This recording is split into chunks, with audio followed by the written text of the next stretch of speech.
Good morning. No DGP Monday. I know most of you are happy to hear that. I hope you all had a good weekend, had good weeks. I know it's still kind of weird where we're at. I'm watching the news and looking at social distancing. Just stay positive about everything. I mean, there's not much we can do about it right now. I would remind you to stay away from each other. Don't hang out in big groups.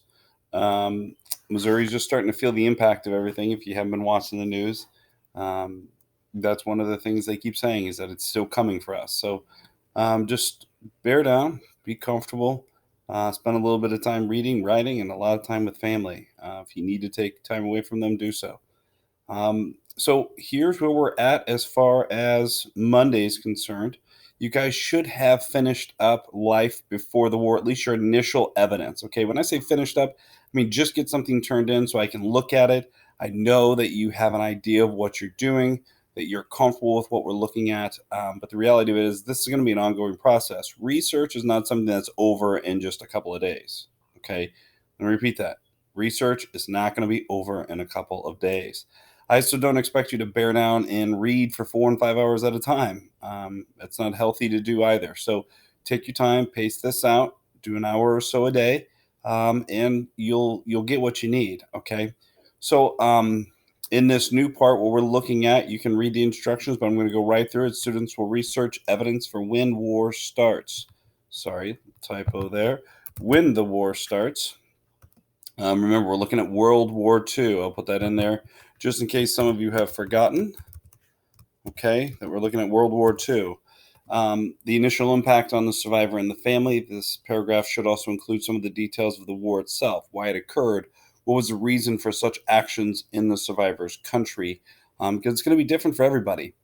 Make sure the focus stays on the survivor or the impact of their country/region. This is why it's important to proofread. Research tips. Do not narrow your search terms. Again, a lot of you continue, and I'm just going to pull up some examples, not some examples, but I'm going to pull up the directions to get a new survivor because I kind of get hooked on just looking at one or two survivors, and I apologize for that. So I'm going to grab some different names so that we can take a look at them and see that there is research out there. Let's pick Nona Bannister. I don't believe I've done her yet. So looking at Nona Bannister, just search her name. Okay. There's all these other clips that you see, all these other search terms. Remember that, sorry, my son's alarm's going off. I need to wake him up in just a moment.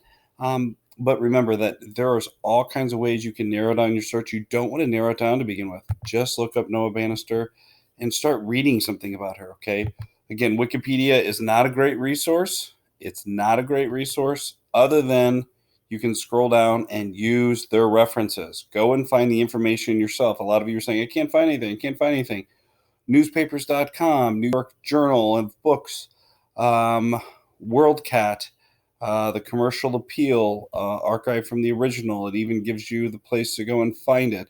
You know, you can use this information. It's not, this one's really good, the EBSCO if you can get access to it. But this is good information, okay? It's printed, it's been fact checked, all right? Beyond just the references, read some of the information you can find in here in biography. Some of you are just staying on the first page as well. Go deeper, go past the first page. Okay, here's a YouTube video of Nona Bannister. You can use that information. I'm just gonna go down and see if I can. You can take a look at her grave, which would be creepy, but hey, if you want to look at it, it's up to you. You can actually buy her book at Walmart. Don't go out and get it now, but there are places, there audiobook store. If any of you have a library membership to the Festus Library or one of the local libraries, you can use that. I'm on page 3 at this point, and it still continues to kind of advertise her book. Maybe I can do free PDF and I'm doing free PDF for the book that she has. It's Untold Story, Nona Bannister. Let's see if it's out there. Well, here's one that you can look and see if you can't get a hold of. Okay, so there's a book you can actually read, and you don't need to read the entirety of the book, but the reality of it is you can read parts of it. You can look at the individual parts of the book, not just grabbing random facts, but read whole chapters, read sections of it that pertain to the section that we're looking at. Okay, again, go past the first page and see what else we can find. All right. But the information's out there. You just actually have to read it and search through it. Okay.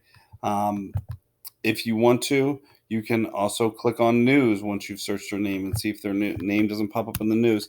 It'll be a little bit rarer to find that unless there's a recent news article because it does look for recent. But if you find a newspaper article on Wikipedia, bring that newspaper article back and see if you can't find it. Okay. There's ways to search other than the way that you all are looking. Okay. Spend time reading. Even go beyond the first page. Like I said, first page of Google. Read about them. You're being given plenty of time to read each day and research. Take that time. We're only being provided the start of the slides. So I'm just giving you, I think I added more slides in this one on purpose. But some of you did with the life before the war, you just filled up the 5 slides and you don't have much information. I just want to see you gather more information and understand the individual you're researching. Okay, if you're still having trouble finding something after you've changed your search terms, we've looked at it together, you've asked some questions, we'll talk about maybe making some switches. But right now, I know you can find information on these individuals. It just takes some time and some reading. And because of that, I've given plenty of space for evidence. If you need more, add slides. If you find good info about before the war, go back and add it to the slide. So as you're researching about the initial impact of the survivor and family, go back and add new stuff to the to life before the war. Okay. I had a lot of questions about how do I start my paper? When do I need to start my paper? When's my paper due? I don't have a due date set for your paper yet. Um, we're not that far enough into it. We're looking at this quite a bit out. Okay. So make sure you understand we're doing this in steps. You are not ready to write your paper. That's why you're uncomfortable getting started, is you don't know enough about the individual to get started. Don't worry about your paper yet. Enjoy reading and researching. Okay. Again, if you have any questions, email me. Use Google Hangouts. I did create Google groups for you that you all can use. Those Google groups are by the individual that you're researching. If you find good information, message over to each other. Okay. I know I've been able to do that with one group in my Google chat. Okay. I'm using the Google Hangouts over here to message you as well, entire groups. If I find something, if you're all having trouble, I can help you all at once, but you need to ask those questions. You can also ask them to each other. I will tell you that I'm not going to answer Google Hangouts, Hangout video, and voice calls. I'm not going to answer those ever. Okay. So don't use that as a route to contact me. These are the best way. Email me, use Google Hangouts just as a messaging app. But you guys use those appropriately. Make sure you're asking questions. I'll be happy to help. If you need anything, let us know. If it goes beyond just beyond school, if you need something, please reach out to us. Again, make good choices. That includes social distancing, being away from each other right now. I know it's tough. Use video chat. Use one of your other applications that you can get a hold of each other on, Snapchat, Instagram feeds, whatever you need to do. But do not go around each other right now. Okay? So make good choices. Be good people. If not, fake it.